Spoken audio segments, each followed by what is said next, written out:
नमस्कार दोस्तों, मैं रवि। आप देख रहे हैं मनी लाइफ। दोस्तों, हमारे चैनल पे नए हैं तो सब्सक्राइब कीजिएगा और नोटिफिकेशन ऑन कर लीजिए।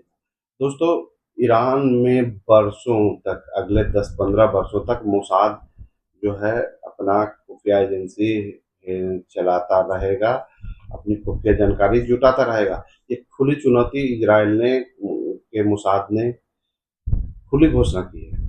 मतलब कि ईरान अपने देश में कैसे मोसाद को रोक पाएगा, ये बताकर मोसाद ने कि अगले 10 से 15 वर्षों तक मोसाद ईरान में सक्रिय रहेगा। ये खुली घोषणा की है मोसाद ने। ईरान में इजराइल के हमले के बाद यह बात सामने आई है कि मोसाद सक्रिय था। मोसाद हेड ने कहा कि अगर आगे भी वह तेहरान में अपनी सक्रियता बनाए रखेगा। ईरान के साथ 12 दिनों तक चली भीषण युद्ध के बाद इजराइल की खुफिया एजेंसी मोसाद ने अपनी बड़ी कामयाबी इसे कहा है।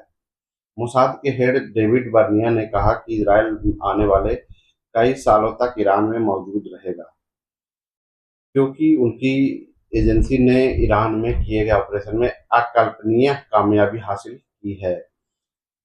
बर्निया के ने बुधवार को अपने एजेंटों के साथ एक बैठक में यह बातें कही।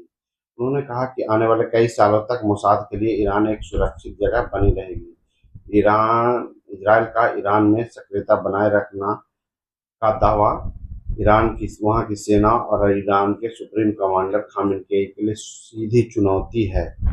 डेविड ने वासेम हॉलोकॉस्ट मेमोरियल म्यूजियम में आयोजित एक समारोह में कहा कि वह अपने एजेंट्स को स्पष्ट रूप से कहा है कि ईरान में वो बने रहें, जैसा कि हम वर्षों से करते आ रहे हैं। इजराइल ने ईरान में 13 जून को हमला किया था। इजराइल ने के हमले से ईरान में के कई शीर्ष कमांडर और प्रमुख परमाणु वैज्ञानिक भी मारे गए थे। इस ऑपरेशन में इस ऑपरेशन को मोसाद की रणनीति ही माना गया था। मोसाद ने ही जमीन पर ईरानी सैन्य कमांडर और अफसरों और परमाणु वैज्ञानिकों के बारे में जानकारी जुटाई थी, जिससे सटीक हमले किए जा सके। मोसाद का यह बयान ऐसे समय में आया है जब इजराइल ईरान के बीच तनाव बढ़ रहा है। इजराइल और ईरान दोनों देश कई मुद्दों पर मतभेद है, जिसमें ईरान का परमाणु कार्यक्रम, क्षेत्र में ईरानी प्रॉक्सी की गतिविधियां।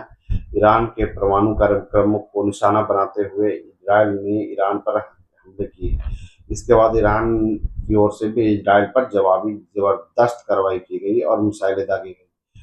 12 दिन की भीषण लड़ाई के बाद 24 जून को दोनों पक्षों में सीज फायर लागू हुआ है। हालांकि अभी भी दोनों पक्षों में तनाव बरकरार है और ये कब तक रहेगा, ये पता नहीं।